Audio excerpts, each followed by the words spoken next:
Welcome back, everybody, to another installment of Buzz in the Box here on a gorgeous Thursday afternoon. I'm Mauro Bizzario. Let's get right into it. As our hitting our leadoff spot here, we gotta hit this one. Kyle Harrison, man, Tuesday against the Brewers, he continues to shine. 12 Ks. I actually couldn't believe that. I almost forgot to start with that. Almost had a foul ball right off the rip. Don't want that. 12 Ks Tuesday against the Brewers. He's as impressive as anybody in baseball right now. Somebody who quite wasn't for his outfielder Nick Castellanos. He just got designated for assignment by the Padres. Oddly enough, happening to him while they're visiting the Phillies at Citizens Bank Park, where he spent a good portion of his career.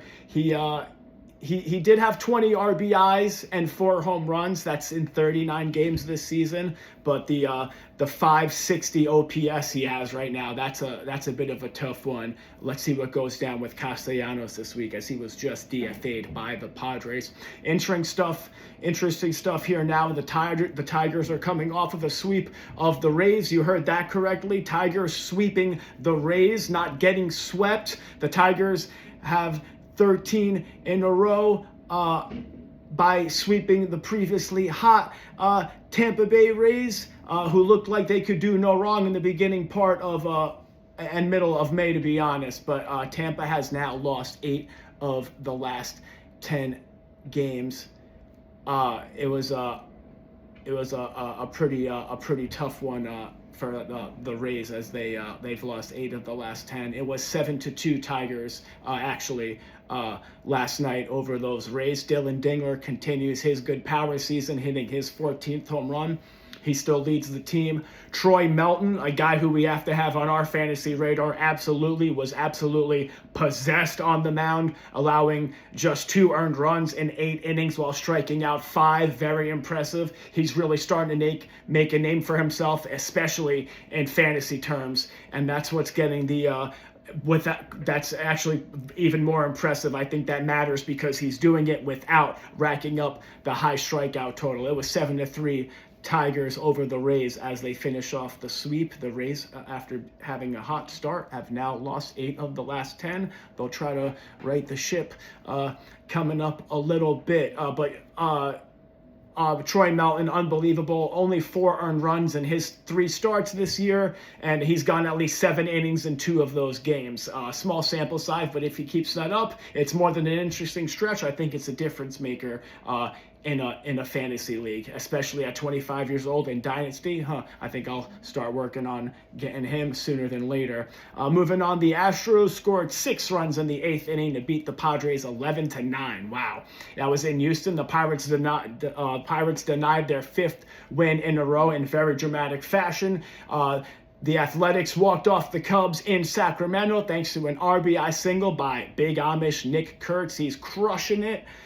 Congratulations to Ian Happ in that game. He collected his 1,000th career hit, so congrats Ian Happ on that milestone. He became the 37th Cubs player to do so, so a very nice milestone there for Happ. Now it's time for us to hit the Webb.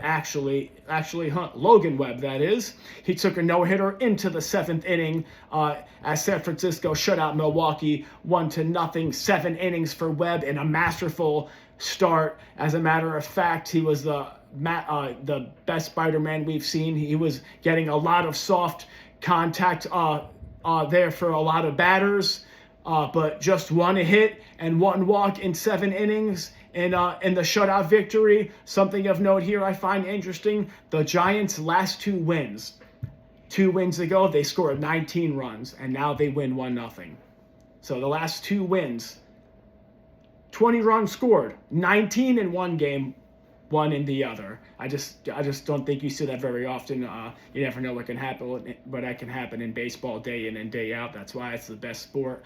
But I do know you never know what's going to happen, but I do know what's going to happen now. It is officially already time for Box Out. Let's go. Let's get it going. Ooh, man, we had a crazy one. It was a day game. I actually had the pleasure to watch it with a couple of friends, so that was a good time. It was the White Sox and Minnesota Twins doing battle in the ever so interesting American League Central. It looks like times are changing there. I got my eye on that. You never know who's going to end up on Boxed Out. That's who got absolutely annihilated. Not a good showing. A bad game for the team collectively. Maybe not so much at the dish all the time. Sometimes the pitching blows up. Let's get into it. It was a miserable Minnesota matinee for the Twins as they were hosting those White Sox. They jumped on Taj Bradley right away, putting up 4 runs in the first inning. Last thing he needed as he struggles.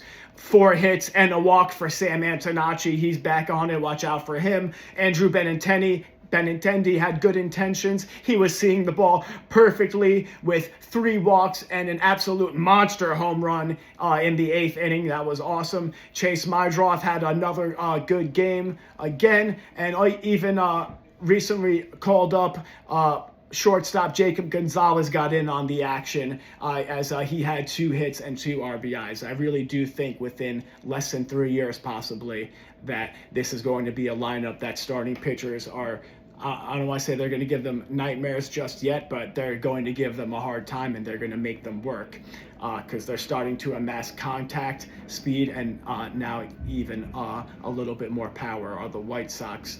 Twin starter Taj Bradley only lasted 4 2/3 innings. He did get 5 strikeouts, but 7 hits allowed and 5 hits in less than 5 innings is tough.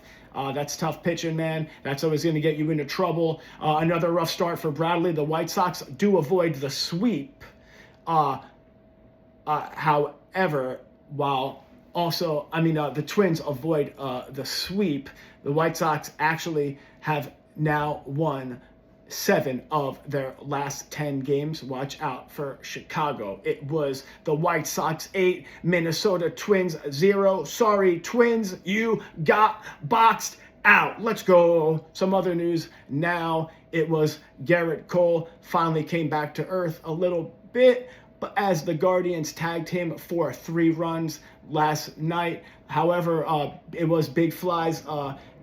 That was a rough game for Cole. We were just singing his praises, but I think he's going to find a nice medium, and he's even better than that. I think he's going to continue to shine for the Yankees in the Bronx. However, it was Kyle Manzardo, Rhys Hoskins, and J. Ram going yard for the Guardians against Garrett Cole. Got 4 runs in just over 5 innings pitched. Cole allowed 6 hits, just 2 strikeouts, and a walk. Gavin Williams picked up his 9th win for Cleveland. Wasn't able to notch the quality start as it turns out, but he wasn't needed to. He allowed 3 earned runs and 5 in the 3rd innings. Jose Caballero and Jazz Chisholm went yard for the Yankees, and the 5-4 loss to the Guardians. Can't go any further without talking about a bit of history being made. Of course, I'm talking about Christopher Sanchez, the Phillies ace, officially set the record for the longest scoreless streak for a left-handed starting pitcher, tossing a dominant 45 2/3 consecutive shutout innings. Wow, you heard that right. He got that streak to almost 51 innings until Jackson Merrill's RBI single in the 7th. Philadelphia had a homer by JT Realmuto, just his 3rd. Good to hear him checking in, as long as it's not against the Mets. Kyle Schwarber continues to mash. He hit his major league leading 23rd home run. Wow, that's impressive. Christopher Sanchez crushing it. Sanchez got 15 whiffs on 84 of his pitches last night. Nobody is touching that changeup right now. The whiff rate on his changeup is sitting around 45%. The more you think about that, the crazier it is. Let's see if he continues his dominance. I absolutely think he is going to. I'm not alone on that. That brings us to find out, unfortunately, who is today's Buzzkill. Somebody that's bringing down the mood and not bringing the positive vibes. You can't have that messing up the feng shui. We're going to have this segment almost every time, and unfortunately, Buzzkill, we all know one. We're going to get into it here for today.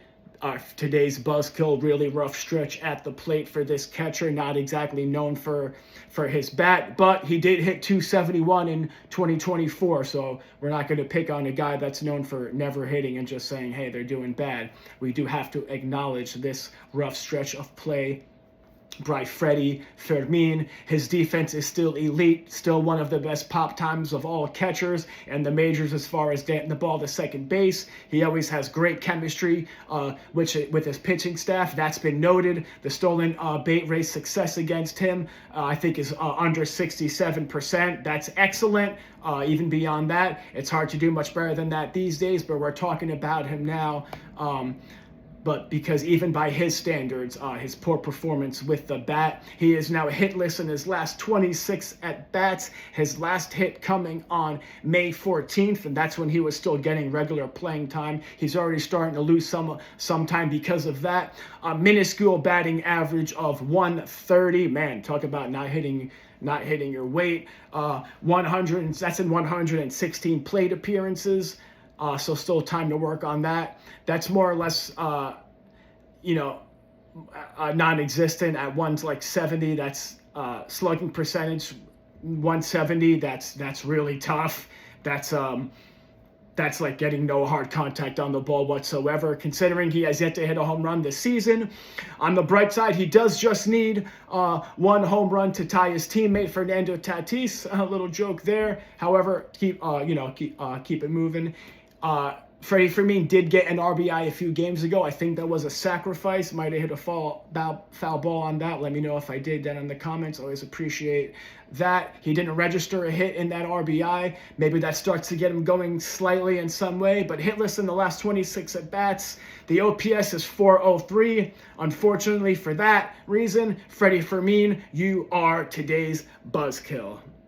Sorry, man. Had to do it. I also think that stretch of play by him matters a lot because of how great Ethan Salas has been for the Padres, their top prospect catcher. Now performing in Double-A San Antonio. He's hitting over 300 with 7 home runs. Not saying his arrival to the show is imminent. He's still in Double-A, just 20 years old, but we've seen a lot of guys get fast-tracked this year, as we mentioned in our prospect Buzzline edition video earlier today. So we're definitely going to keep an eye on the Padres catching situation going forward. All right, folks, it's that time again, so we're definitely gonna get to this. It is the opposite of the Buzzkill, who's been crushing it, who's been locked in, who's been giving the opposing pitchers absolutely no quarter. We have, these are, we're not judging people too harsh when they are the Buzzkill. These are human beings at the end of the day, keeping it positive, keeping it professional, and this guy is keeping it professional right now. Who's been locked in recently. We actually have somebody who was one of our Buzzkills in a past episode, I think about 2 weeks ago, so it's good to see him turn things around. That's exactly what we want. Never want to root against anybody. Like I said, human beings trying to do the hardest thing in sports. Keep it positive, keep it professional. Let's keep it moving. This guy's currently left fielder, currently on a 9-game hitting streak, actually having at least one hit in 12 of the last 13 games. It's Tyler Soderstrom of the Athletics, really starting to put the barrel on the ball a lot more. A few multi-hit games during that hit streak I mentioned. He's going to look to keep that going against the Cubs and Imanaga tonight. Still just around a 230 batting average for Soderstrom, but that's been getting better, of course. He has his OPS back up to 741. Good to see that from him. 17 doubles is very solid, but his last 4 games, he's only struck out once compared with 2 walks. 7 hits, including a home run, and 3 RBIs. Not too shabby in that stretch in those games. Not like we saw from Ronald Acuna Jr., our Buzzkill, a few days ago, hitting those 4 home runs in 4 games. But, there's few people on this earth who can do what Ronald Acuna can do on a baseball field. So just an extremely positive turnaround for Soderstrom compared to a couple weeks ago, collecting a lot of hits and not striking out a lot. Like I mentioned, the 9-game hitting streak, 2 home runs this week. He had 2 hits and 2 RBIs last night. And compared to how he was hitting earlier this year, he's back. His bat speed is back up to 74 miles per hour. That matters a lot. The increased barrel rate tells me that Tyler Soderstrom is today's certified dog. Let's go. There you have it. Definitely pays off to be patient with him in fantasy, that's for sure, with all that contact. We're going to get to our last licks now on this Thursday evening. Can't forget about Shohei Ohtani, of course. We're going to get to our score update for you in a second with what's going on today. Before we get out of here, Shohei Ohtani threw another 6 scoreless innings. He did it again. Struck out 6 Diamondbacks while only allowing 2 hits to improve his already major league leading ERA, which now stands at an unreal 0.74. Unreal tournament. He's only allowed 1 run in the last 24 innings. What? So both Shohei Ohtani and Christopher Sanchez right now just absolutely untouchable on the mound, perfecting their craft, making more history. Also, as Shohei Ohtani now has the 3rd lowest ERA through the first 10 starts of a season since ERA became a stat back in 1913. Think about the territory that takes in. Only other pitchers that have had a lower ERA in their first 10 starts to a year was Jacob deGrom in 2021 and the great Juan Marichal in 1966. Unbelievable. The Dodgers would cruise to a 7-0 convincing win over Arizona last night. They almost ended up on Boxed Out. Actually, Kyle Tucker also hit his first home run in almost a month in that game. So big game for the Dodgers. A few teams have off today, getting well rested for the weekend. We did have 4 games this afternoon. At least most of those are pretty much done, and we're going to get to our main slate of action tonight. So it's been a nice full day of baseball today. Aaron Judge missed the Yankees' last game. Last game with a bone bruise in his right rib, probably also affecting why he has that slower bat speed from him recently. I think that's going to get better as he's healthy. Not worried at all. Cal Raleigh is slated to make a rehab start on the 7th for High-Hade Everett before finishing the week at AAA Tacoma. June 1st, Tariq Skubal threw a 4-inning simulated game. He starts to work his way back to get some wins for the Tigers to try, as he might, to settle down those trade rumors in Detroit. That's going to be a tall task. Justin Verlander just made a rehab start for AAA Toledo, and with Dylan Cease, Shane Bieber, and Max Scherzer. So most of the Blue Jays opening day rotation, all with rehab starts this week.